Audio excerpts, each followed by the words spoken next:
welcome to Ordinary People, Extraordinary Things. I'm here with Darcy. Darcy, thanks for being on. Thanks, Nancy. It's always good to connect with someone from Lake City, Iowa.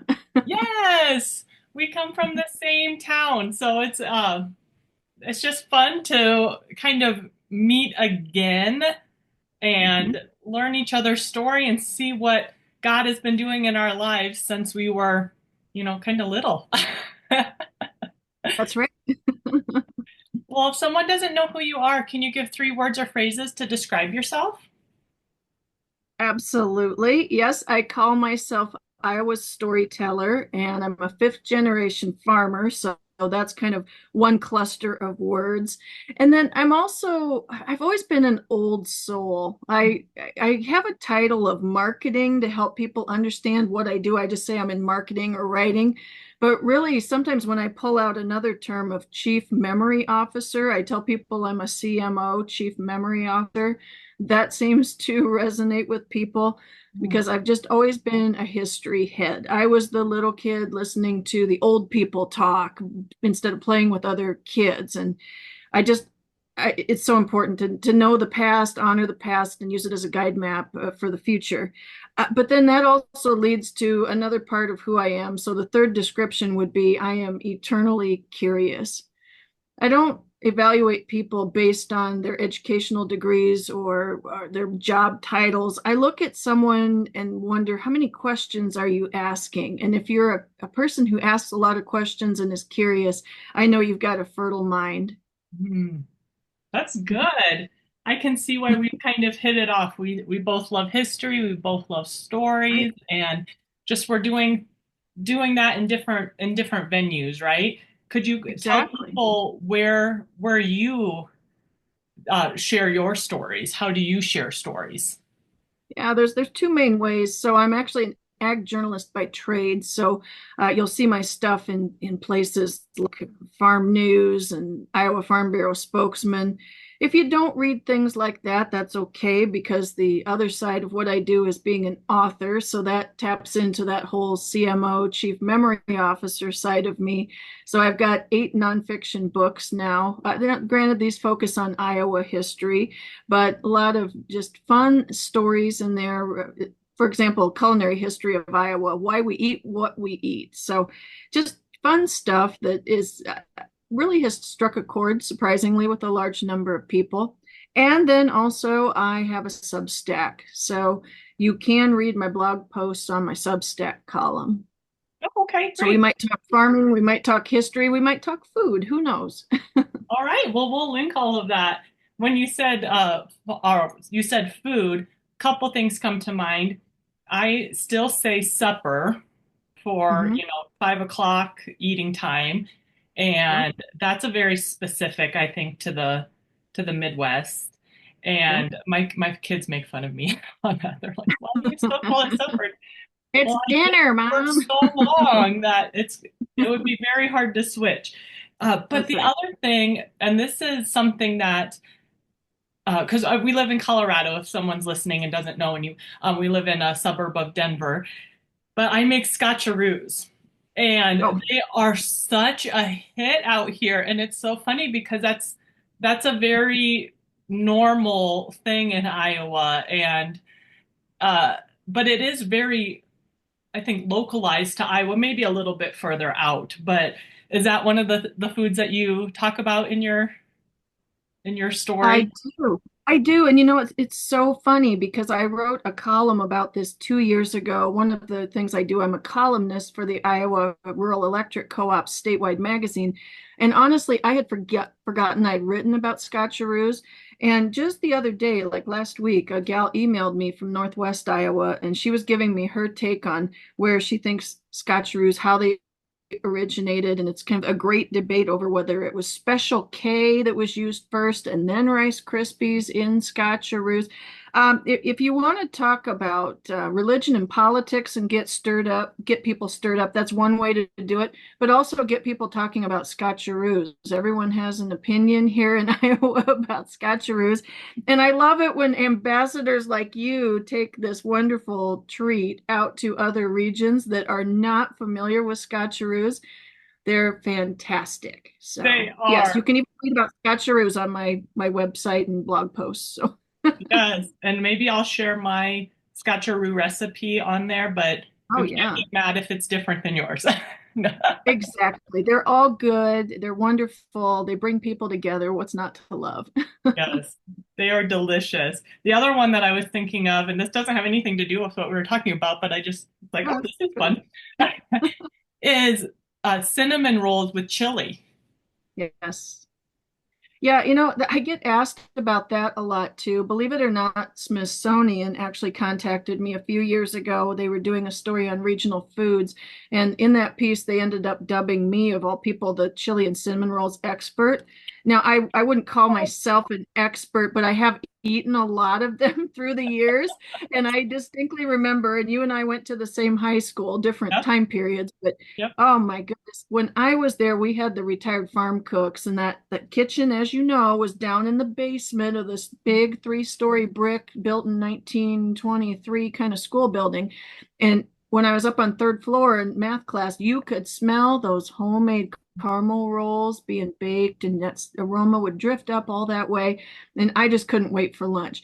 So yes, to the uninformed, they want to know, well, that's really weird. What do you dunk the roll in the chili? And I said, well, no, not normally. I guess you could, but you eat the chili and then you have that cinnamon or caramel roll for dessert. I So agree. I can find no real reason why this is such an Iowa thing. I do see it, you'll see shades of this creeping into eastern Nebraska and even into Wyoming. But I'll give you real quick my theory on why this emerged here.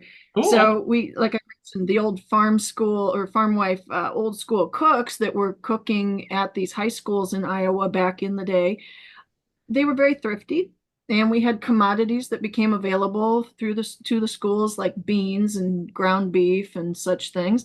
And I'm sure they looked at the ingredients they had to work with and they thought, okay, what can we make that is actually enticing to kids and somewhat healthy? So I'm guessing they came up with a combination like chili and cinnamon rolls, and it is still a hit. I have been assured of this as I've done little informal polls of schools around Iowa. Where this has always been a tradition, it is still a hit today. So there you that go. is so fun. This is so fun. Isn't that fun? We Oh, could we could just talk about food all we'll day, just but talk about food. We'll just completely change what we were talking about. that's Uh, oh, we were talking about stories, obviously. And you had just said off air, and I loved what you said. You said everybody's story matters. yeah. And could you maybe share on that? Why do you believe that? Well, I've been doing my job a long time of doing sharing primarily ag stories, but I've been doing this since the mid to late 90s. And it just happened again the other day where I'm writing about barns right now, and I drove past a beautiful barn in northern Iowa, and I wasn't sure whose it was. So I do my homework. I miraculously tracked down the lady who owns the barn. I call her up and I say, hey, I'm trying to document the history of our rural heritage, and your barn is beautiful. I'd just like to do a fun little story if you tell me what you know about the barn. Oh, she just flat out refused, wanted nothing to do with it. I don't know why. That does happen from time to time. I don't know if it's people aren't confident, like they don't know enough to tell their story because they don't know every last fact, or like one of your other guests, Curtis Fry, who has been on your show a couple of times on Mhm. your podcast, he said, you have to be vulnerable to open up and tell your story. And that is true. Just like some of the things we'll talk about today. I don't normally share these stories, but I think I'm willing to do it because if they are helpful for someone else, that's important. And it all reminds me of when I took Master Gardener through Iowa State University Extension. They had us go up to Ames, which is the home of Iowa State, and we had a Saturday where we had to do labs. And we're working with plants, and I really wasn't expecting to get life wisdom there. I was expecting to learn how to grow better plants.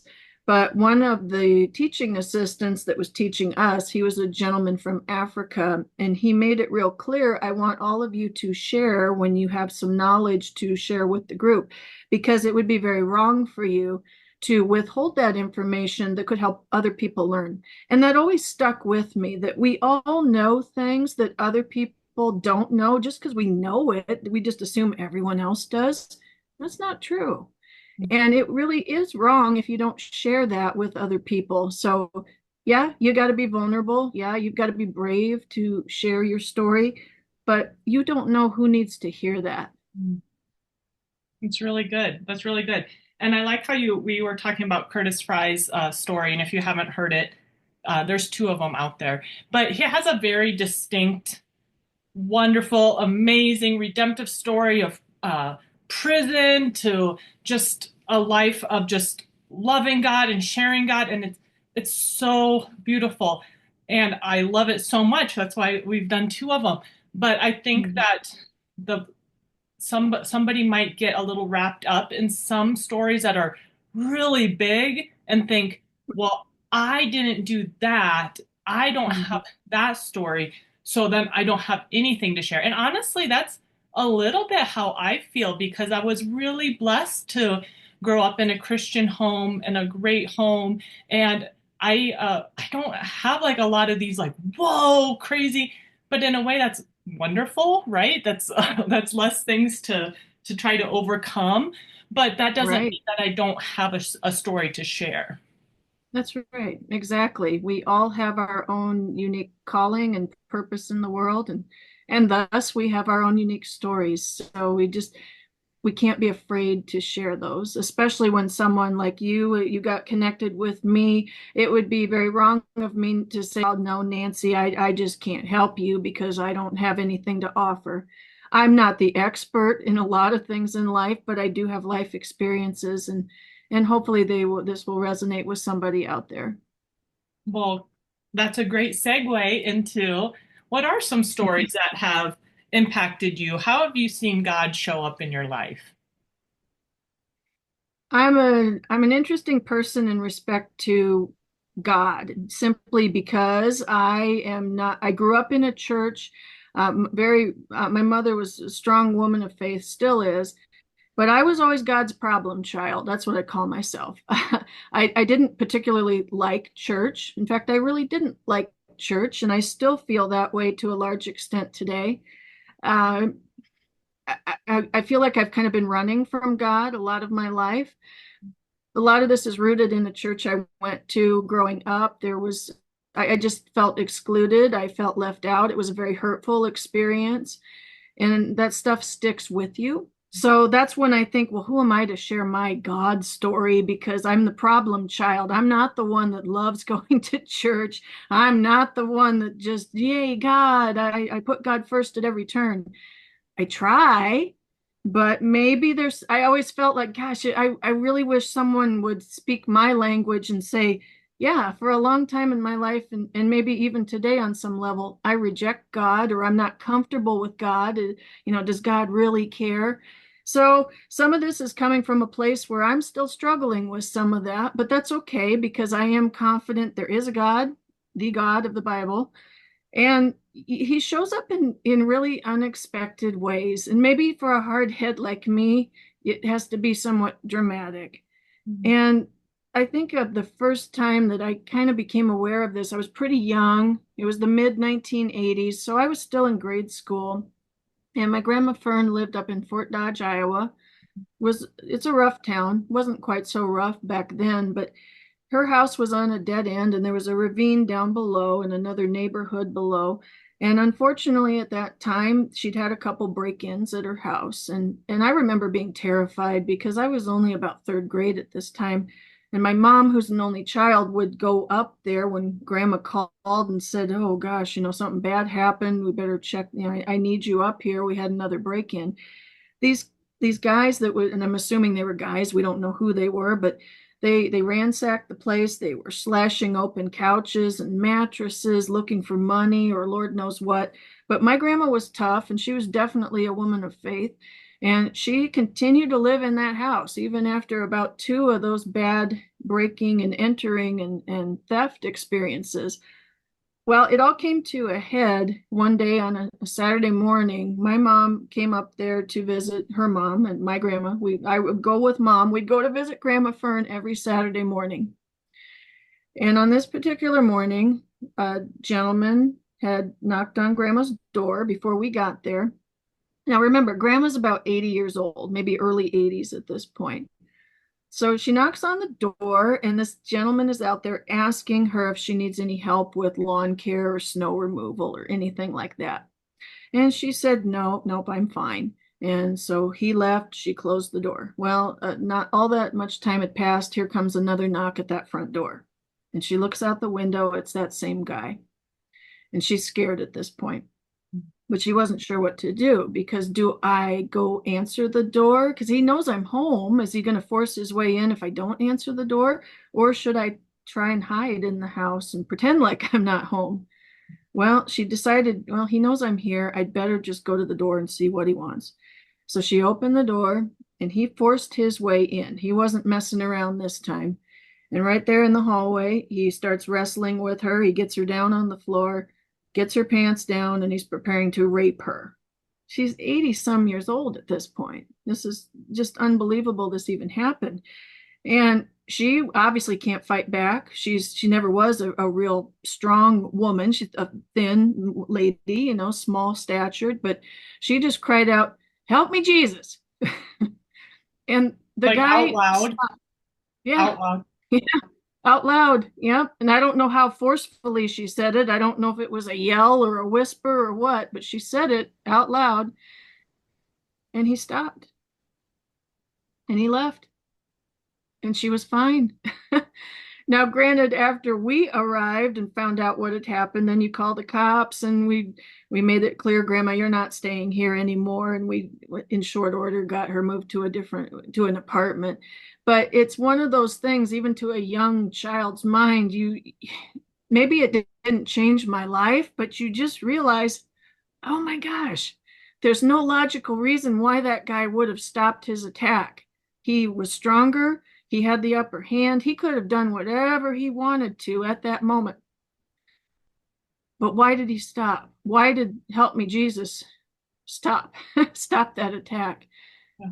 So that's one thing that plants the seed in your mind. Well, maybe there is something to this God stuff. Hmm. Yeah. Yeah. That's that's powerful. What a miracle. It really is. And sometimes people ask, why do you think that God saved your grandma that day? I don't know. I'd like to say it's because then it was real obvious that grandma went on and did this or that, and it wouldn't have happened had it not been for that. And I've also met enough people through my work as a journalist and a writer. I know that God doesn't always intervene. And those are tough questions. Like, well, why did God save your grandma and not my loved one? Hmm. I don't know. Yeah. I don't know, and I don't know that we'll ever know some of those answers this side of heaven, Hmm. Yeah. but you have to trust. Yeah. And that's fair. That's fair not to have to try to wrap everything up into a present with a pretty bow on it. And here it is. This is the answer. I don't know that I mean, we might get glimpses here and there of why or like you said, a miracle and things like that. But to figure it all out, to figure out an immense God that created the universe, I don't know is possible. But it's nice to Right. get glimpses and thoughts and parts of it. That's right. Yeah, and another time I think back to is when I was starting out my college career. So it was the spring of 1993. So I was in my freshman year at college. Actually, I was attending the same college that you went to, I believe, Nancy, at Central College in Pella, Iowa. Yes. And of course, yeah, right, go Dutch. So this is the era before cell phones and all that. And I had a little 1984 hatchback Chevy Cavalier. It was a little red car and had a little age on it at that point, but it had gotten me through high school and I was using it to go to college, which is about a 3 hour drive from where you and I grew up. And there's interstate traffic as part of the route to get from home to Pella. And so I was coming back, I think it was around spring break, and I'm westbound on Interstate 80 in central Iowa, and my car breaks down. It just dies on me out on this interstate, which is one of the busiest in the whole country because it's a major thoroughfare across the country. No cell phones. I can't remember. It must have been about right after lunch. So fortunately, it wasn't nighttime, but it was still scary because I have no way to call for help. And you're just praying that a state trooper or someone will come along, and you see scary people stopping and going. Sometimes there'd be a car where you just think, oh, please don't be coming over here. And then when someone called and said, or stopped and said, can I get some help for you? I Fortunately, they were a safe, kind person, but when they got where they were going, I can't remember if they had a cell phone. I don't remember all the details, but anyway, we found out that the state trooper was at least half an hour away. And there's nothing I can do but sit out there in this little broken down car on the side of this really busy interstate. Now, you got to understand the time that we're talking about, the early 90s. So it wasn't that many years before, maybe a year or two, that a young college student named Tammy Zawicki had been coming from New Jersey, I believe, headed back to central Iowa to a place called Grinnell College. And her car had broken down on the interstate in Illinois. And Tammy vanished. Tammy's is still an unsolved case to this day. When you say the name Tammy Zawicki, it still haunts me and anyone who remembers her case because she just vanished off the side of that interstate. And they did find her body later in Missouri, I believe, but she was murdered. And this is still an open investigation. And you just think, oh my gosh, I am going to be the next Tammy Zawicki. I just know it because your mind goes to all the bad places. Yeah. And then as I'm just sitting there freaking out, a large truck, and I mean like a semi type truck, pulls over off the interstate in front of me. And I thought, oh my God, this is it. This is where I die, is out here on Interstate 80. Why on earth is a semi pulling over? And a lady gets out and comes, she's out of the passenger side, and she comes up to my window. I didn't roll my window down, but she said, do you need help? And I said, well, yeah, actually I do. My car's broken down. Well, my husband could take a look at it. He's pretty good with cars. And I thought, okay.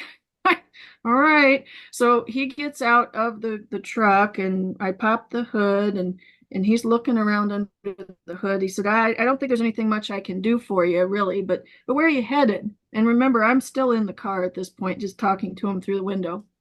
I said, well, I'm trying to get home. And they said, where's home? And I said, Lake City, Iowa. And they just lit up. They're like, Lake City? Really? Do you know the DeFries family? I said, yeah, I know the DeFrieses. Well, we're friends with them from way back when. We haven't seen them for a long time. How are they doing? I said, well, okay, I guess. I mean, we're not real close friends, but yeah, they're still around. Everything's good as far as I know. And they said, well, maybe we should head up that way. That we are actually transporting cars. That's what we do for a living. So in this enclosed trailer, we've actually got capacity to take on another car. And would you want us to put the car on the transport and take you and the car back to Lake City? And I thought, I don't even know what to say to this.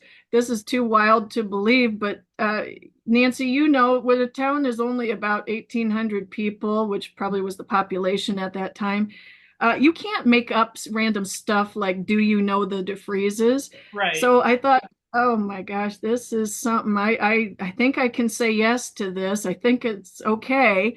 So yeah, that's what we did. They were able to push the car up up into the truck, and I climb up into the cab. And so here I am riding up front with these two people named Pam and Eric. They were a husband and wife team. And so we take off for Northwest Iowa, and we're just getting to know each other. And turns out they haul really high-end cars, like expensive cars for movie stars and celebrities. That's their job. And so here's my little junky Cavalier on a transport that has hauled fabulous sports cars for people like Alan Alda and the little cool car they used in that movie of Who Framed Roger Rabbit. It was a thing back in the day in the early 90s. And you just think, oh my goodness, this is too crazy. So we make the 2 hour trip up there to Lake City. We pull into the driveway at my family's farm with this huge semi. My mom and dad come out and look at it and think, what in the world is going on? So I jump out and explain what's going on. And dad said, well, my dad, the practical farmer, says, well, nothing we can do to fix that car here. You're going to have to take it to Mackey's. So as you know, Mackey Motors is the local car dealership. So we take off again, drive the 5 miles into town, pull into Mackey Motors, and I can tell you for a fact that will cause a big stir on a Friday afternoon when you pull in with a big transport, and they weren't expecting it. So long story short, we got the car off. They got it fixed at Mackey's. Everything was fine. As far as I know, Pam and Eric went and visited the DeFreezes. And I kept saying, oh my gosh, what can we do to thank you? I can't believe this. This is too good to be true. You're angels in disguise. And they said, we don't want any money. We don't want anything from you. Just if you see us along the side of the road someday, you just stop and help us. And Mhm. I've never heard from them again. This is pre-Facebook and hey, can we stay in touch easily kind of stuff. It was even pre-email. So I've often wondered what happened to Pam and Eric, but there are just times in your life like that you think, if this isn't supernatural, I don't know what it is, because there's way too many things that had to align here at the right time. It seems more far-fetched to believe that was just a random accident or happenstance. Oh, it's such a great story of such kindness of those people too. Oh, because I don't know where they were. I think they were bound for California, I think. So taking 2 hours, it's 2 hours up out of the way to go up there, and then you're gonna have to go 2 hours back. They could have easily just kept right on rolling. There was no reason. They didn't know who I was. They didn't know I was from Lake City. You really do wonder, why did they stop in the first place? It's Yeah, amazing. yeah, that is so neat. I might ask you if you feel comfortable diving in. You said you felt like or did or still do of God's problem child. Can you explain that a little more? Yeah, because I'm not one of those people that just grew up in the church and embraced all this and just was so faithful right from the beginning. I have a very questioning mind. It goes back to that curiosity. And I think also the hurt I experienced with bullying and just feeling like an outsider growing up. You experience it at school, you shouldn't have to feel it at church. And I think so with all these things, they plant these seeds like, ugh, church, it's for some people. And I guess if you are one of those who really likes it, or God really likes you, and you don't have these problems, of feeling like the outsider, then church is awesome. So I guess church is great for some people, and maybe it's just you're just not really one of those church kind of people, and by extension, maybe God just doesn't really love you quite as much as he loves other people, and it's just your lot in life, and that's just how it is. So get used to it. Mhm. And then I grow up and you have all these experiences, especially this as someone who interviews people. You hear a lot of life stories, and you hear things that inspire you, you hear things that anger you, you hear things that make sense, and you hear things that don't make sense. And you just realize we're all on a journey, that I don't believe God loves one person more than he loves another person. And I think God is okay with people who question him. For people that can come to faith and just embrace all this from day one, that's wonderful. That's a blessing. That's not who I am. But God can handle it. He's not afraid of the tough questions. Mhm. So don't be afraid to ask, and don't be afraid to admit, I don't, maybe just say, I don't feel like a God person. I don't feel like a church person. But you hope you find those mentors in life that can help steer you through and show you more little glimpses of the divine. There are these things that seem random, just like the two examples that I shared, and they're probably not, no, they're not random, but hopefully you will surround yourself with other people Mm. who point you in the right direction. There's a famous line that you are the composite, you reflect the five people you spend the most time with in life. And that's true in business, it's true in school, or whatever realm you find yourself in. You will be a reflection of those people. Mm. So I've been blessed to have a mom that has a strong faith, even though she'll tell you I will question her and be the problem child as much as anybody, and I still am. But find those people in life that can guide you and are consistent. It makes all the difference. Mm. Thank you for sharing that. I think that you're right that there's a lot of people who are right where you're talking about that are saying, I'm just not really sure, or I'm sure, but I still see this, or I'm sure, but I still see this, or but this doesn't make sense to me. And just thanks for being honest and sharing that portion.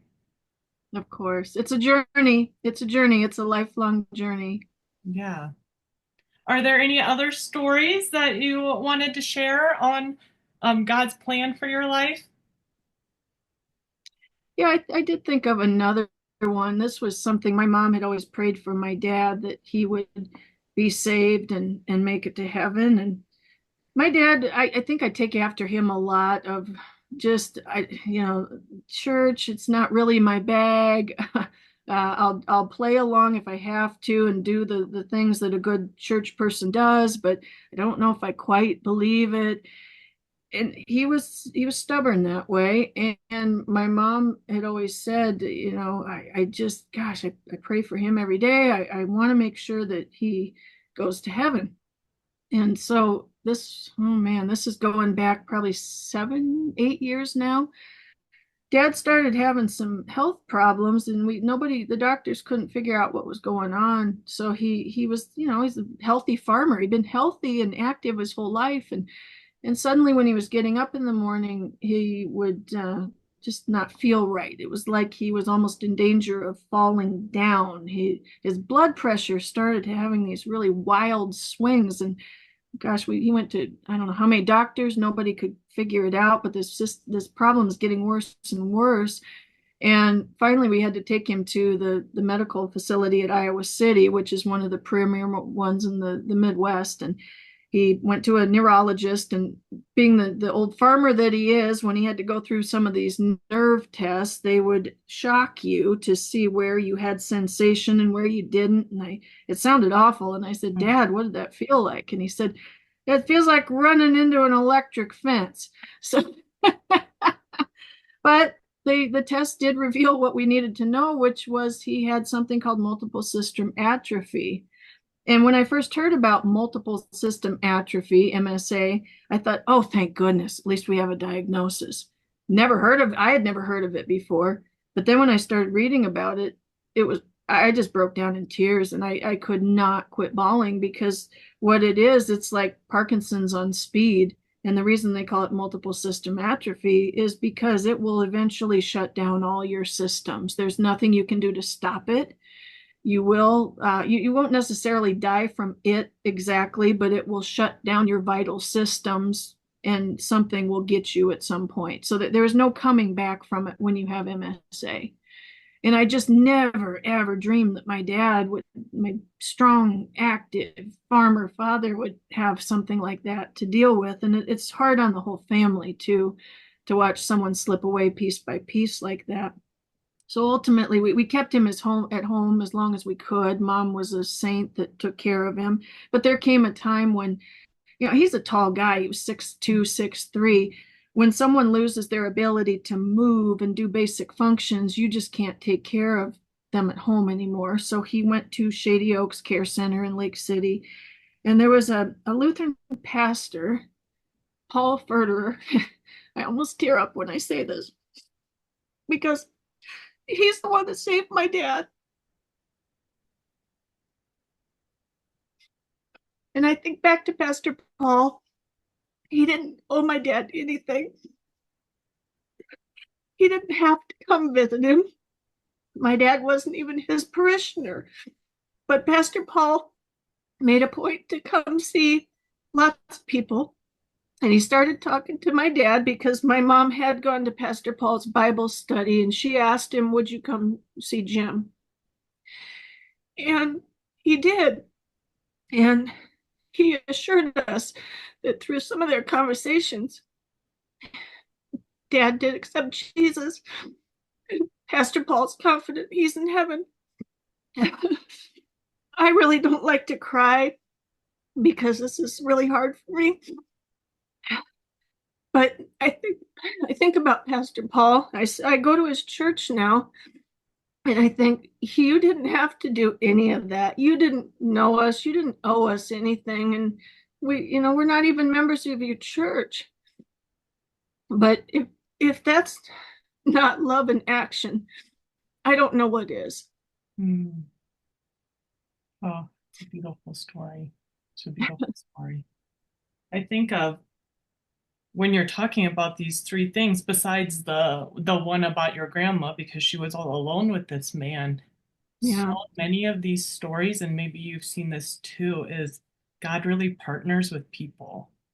And we're hurt by people like you were alluding to, um and that's just so devastating, not on only on your life but your faith and your walk with Jesus, because people can either just bring you to Jesus or they can kind of make you turn away for a while. So uh yeah. yeah, what a inspirational story of some people that really showed God's love. And one of them was a very tangible way with the car, Mm-hmm. and then the other one was just such a spiritual way of um and talking with your dad. No, it was. And I have to laugh too, because my dad, who was never the most ambitious churchgoer, when Pastor Paul he made a comment once about, well, I could come see you more often, Jim, if you want me to. And my dad said something to the effect of, no, you don't have to come around too often. So I thought, as emotional as all that gets, it's like my dad that's the dad that I know. That's the dad that I love. That there's a lot of shades of, of him in me. So even us hard heads can be our hearts can be softened, but you've got to be open and willing. And that goes back to being curious and Mhm. asking questions, continuing to seek answers, continuing to learn. You're never too old to do any of those things. Mhm. And it just might change your life. Mhm. Well, thank you for that. Well, as we wrap up, what are you grateful for? It's funny. I was just at a farm meeting this past weekend, and we had a whole speaker talking about her whole talk was about gratitude. And Oh, so, what am I grateful for? The more I thought about it, it's like, what am I not grateful for? Even the simple things in life. I woke up this morning, I was healthy. I turn on the light switch, we've got electricity. I've got enough food in the refrigerator. Right there, you're living better than a lot of people on this planet. mm, I'm grateful for opportunities like this to share my story, even though it's hard to share parts of that story. And I'm still feeling like, oh my gosh, did I just say that? Did I just break down in tears? What's wrong with me? But it's so important to share those stories. I thought, well, I can't expect other people to share their stories with me if I'm not willing to go there myself and be vulnerable. mm. So we're blessed. We're blessed every day that we wake up on the right side of the dirt, as a farmer would say. Right, And right. I think of the words of Einstein where he said there's only two ways to live your life. It's like nothing's a miracle or everything's a miracle. And so I choose to be grateful for everything. Not that I don't whine. Sometimes I catch myself whining and being that ungrateful person. And then you stop yourself and think, okay, if you had to make a list right now of 5 or 10 or 15 things you're grateful for, just do it. And Mm, that'll change your mindset right now. mm. That's good. Yeah. What is your favorite Bible verse or story? I'm kind of a Proverbs kind of person. I like a lot of those, although I was thinking this morning, one that really has resonated with me lately would be James 1. excuse me, yeah, James chapter 1, verse 5, I believe it is. I'll just read it here. If any of you lacks wisdom, you should ask God, who gives generously to all without finding fault, and it will be given to you. So I'm that quest for wisdom, that curiosity, seeking the truth, seek and you shall find. That's why that verse resonates with me, because it really reflects how I live my life. And when I do get into situations where maybe the path isn't clear, I'm getting frustrated, I'm getting whiny, being that problem child, those types of thoughts keep me on track. Mm. Are you really seeking for wisdom, or are you just being a whiner? So keep seeking wisdom. Oh, And like that, someone told me once, it's not enough to wisdom, knowledge, wisdom. You know the line that wisdom, knowledge is power. Well, knowledge is not power unless it is applied. So applied wisdom, applied knowledge. That's where the magic happens. mm, And like you mentioned, Nancy, we have these partners in life. They're human partners. God works through these human partners. So seek the wisdom, seek the knowledge, and then apply it. mm, Share your stories, and you never know how far that impact will have. It's like the pebble that you drop in the pond. You don't know how far those ripples extend. And that's something my mom always said. She was a teacher, a grade school teacher. You hope you touch a life, and you think you do, but you never know how far those ripples extend. So thank you for what you're doing, because the ripples are extending a lot farther, I think, than any of us can imagine. mm. Thank you. Well, and I think how long ago was it that your grandma had that scary, awful incident, and how long ago was it when your car broke down when you were going to college, and these stories are still impacting your life. I was thinking about that doing the math the other day. So it's over 40 years for Grandma's story. It's over 30 years for the Pam and Eric broken down car story. So yeah, the stories, a good story, a true story well told has infinite impact that can far transcend time, and has, I don't, it sounds maybe a bit bombastic to say it, but it can have an impact, ripples throughout eternity. And I think that's why we are supposed to share those stories. We don't know how far those ripples will go. Yeah, yeah. How your story might really really be like impactful for someone saying, I didn't know anyone else felt like that. I didn't know anyone Exactly. else would see themselves as a problem child. And I'm only saying that because you are, because I don't think you're a problem child. Uh, Thank you. I think you are a child of God, but I don't want to minimize how you are feeling too, or how you have felt. And so, uh, Yeah, being I brave appreciate enough that, to share Nancy. that. Yeah. Yeah, that you really hit on something important, because sometimes when you say stuff like this, like I don't know, I'm not strong in my faith, I'm questioning, I'm a problem child, and well-meaning people will fire back at you. Oh, but God loves you. You're a child of God. You know, they say all this stuff that is true, but yet it hurts because you're not meeting that person where they're at. Now I'm strong enough and confident enough in all this that I know exactly what you meant when you said that. But so many people, they come from a place of hurt, and we just want to jump ahead and give them the solution.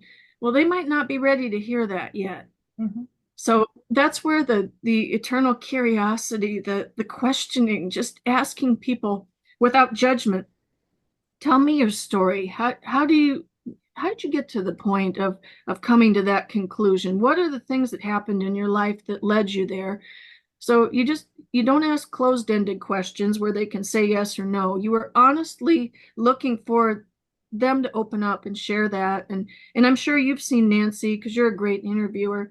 You get people to you tap into that right vein where they feel comfortable with you, and they realize you're not judging. You almost become a counselor. It's kind of unnerving in a way what people will tell you when Mhm. they feel comfortable with you. Yeah. But that's how you find that common ground so you can move forward to some better ground, hopefully. Well, and this is just something I've learned over the years that I'll just kind of interject in here. And when we have life group, which is Bible study, however you want to say it, one of the things that, like a rule, is that you can't fix someone's problem. So, Yep. and Yep. that's so hard to do, right? It's so hard Hmm. when someone's saying, I feel like a bad mom, to not say, you're not a bad mom, you're not a bad mom. Oh my gosh, you're such a great mom. So that's A, not letting them feel where they're feeling, or, like they're obviously going through something. If they're willing to share that, and to just like be like, no, no, no, no, you're not, is actually really hurtful. It's supposed to Hmm. be helpful, but it's actually really hurtful when you're trying to Hmm. share where you are. And then also maybe God isn't, I mean, is saying, hey, like let's work on this, or let's do this, or and throwing out a Bible verse to someone of like, you are a child of God, sometimes is super wonderful, and Yeah. sometimes it can be super hurtful. I would just share that with people, as far as if someone shares something that you believe is not true about them, or they're you want them to hurry up and get to a different point in their walk, in their hurt, and wherever they are. Just probably be a little bit more careful about throwing out a self-help book, or a Bible verse or something, because sometimes all they need is just to sit in it for a while. And then maybe in 3 days you say, hey, do you want to go have coffee and talk? But when someone's Yes. really sharing, it can be so detrimental to try to fix it for them. It's so true. And it only comes, it's coming from a good place of wanting to Hey, help and wanting right. to ease someone's pain. And yet you got to hold yourself back from that. Keep asking them questions, get them to maybe reveal more if they're comfortable. And then maybe if there is, let's say there's a Bible verse, there's a book, there's something you think in the moment would help them, don't be afraid to ask their permission and say, well, I think, and use tentative language. You don't say, I know this Bible verse would help you. You say, I think this Bible verse could help you. Do you mind if I would share this with you? Let them have some control. Let them say yes or no. And maybe it's not now. Maybe that's the answer. No, I don't want to hear that right now. Okay, well, I still think this might have some value at some point. Would you mind if maybe I emailed it to you later? Anything that injects that tentative language into the conversation gives the other person some control to say yes or no. It's amazing how receptive people will be to saying yes, but they just need to feel like they can have it a little bit more on their own terms. And I think that's fair. That just is part of being human. Yeah. Well, what kindness have you shown, or what kindness have you seen in the last week? Ah, well, I had to stop and think about that one. It's sad. I was kind of mad at myself, like, oh, I should be able to just pop those answers right off. But I guess my brain hasn't even thought like that before, which I should think like that. So with the kindness, now that I'm over 50, you start realizing, oh, I guess I'm not 21 anymore. And all of a sudden, there's younger generations that are looking to you for guidance. And you think, I don't know that I'm really qualified. I still feel like the 20 something that is still trying to figure it all out. But I got asked if I would be a mentor for one of the seniors in high school at the local high school that's trying to figure out her possible career path and maybe wants to do some ag marketing or something like that. So in recent weeks, I've been doing a little mentoring with her, explaining my career, trying to answer her questions, showing her or helping her meet some other people in the industry that do similar things so she can get a broader perspective. So to me, that is a kind thing to do because I wish someone had done that for me back when I was in her position, but we didn't have those resources then. But oh well, I can help someone now. And then someone showed me a kindness was when a friend of mine, well, he was headed to an ag meeting up in Minnesota and asked if I'd like to ride along. And we had a great conversation all the way back home. And even something like that, which is kind of a no-brainer, probably for a lot of people, I'm more of that independent, firstborn child. I'm gonna do it myself kind of person. It's not natural or normal for the first thought to pop in my head of how can I help someone else? How can I invite someone else and maybe bring them along with me? It's not that I want to be mean, it's just I'm not wired that way. So anytime someone does something like that, shows a kindness, not only do I enjoy, like in this case, I enjoyed the conversation on the way up and back, but it reminds me, hey, you can do that for other people. And even that speaker I mentioned the other day when we were talking about gratitude, she was pointing out that friendships, relationships, they require work. You can't just put them on autopilot and then not do anything and think they're going to be strong. So maybe it's as simple as write a thank you note to someone that did a kindness for you. I plan to write two of those today and pop them in the mail. The power of the written word, the power of a thank you. I've even done it with emails where even just sending a little, taking 2 minutes to send an email and saying thank you for just being you, thank you for inviting me to be part of your event, whatever it is, the power of thank you and expressing that to other people. Never underestimate that. We need more kindness in this world, do we not? We do, we do. And I started this question because I think that it shifts our focus, first of all, but also that's one of those things that people are afraid to tell their story, but they're also afraid to not be humble. And so if I say something that I did kind, is that not being humble? But kind of breaking that down a little bit of sharing these things, because most of the time it's a kind of a small kindness and not something crazy big. Oh, totally. And I'm so glad you brought that up. It is a thing, as you know, in Iowa, the whole Iowa nice, be humble, don't be tooting your own horn. Well, that's great to a certain extent, but it goes back to what that guy taught us in Master Gardener up there at Iowa State. It's not tooting your horn to tell the truth and share your story, as long as it's coming from a place of it shouldn't be, hey, look at me, I'm so great. That's not right. But if you do it with a humble heart and you are truly hoping that your story helps someone else, then by all means, you need to share it and be grateful when you have these opportunities. Even if you do break down and cry like I did, just get No, over it and be vulnerable and be authentic. Because that's, we live in this, some people call it a plastic world, a fake world, whatever you want to call it. I see, especially young people, that I'm concerned about them. They live in these social media realms and they can't even take pictures of themselves without all kinds of filters and making them look and present like someone they're really not. This is why people end up with mental problems, seriously. It's okay to be authentic. It's okay to to talk about things that are bugging you, but we also can't wallow in all the things that are wrong and the things that are bad. We need each other to build each other up. We need those five people around us that make us better. We need to share our stories and share those stories of hope so that we don't have to stay wallowed in the muck. yeah. Because isn't that what the Christian life is all about?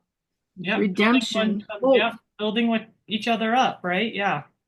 Yeah. Exactly. Life is too tough to do it alone. You need friends. You need God. Yeah. Well, Darcy, this has been such a great chat.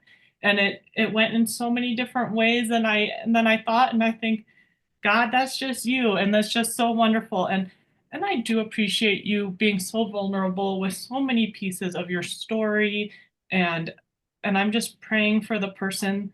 Well, there's many people who are going to listen, obviously, but for the one person that it just really resonates with them, that they're really impacted by you being vulnerable and you being authentic. So thank you for that. You're welcome. Thank you, Nancy. Thanks for all you do. I really appreciate it. Well, on Ordinary People, Extraordinary Things, your story is his glory.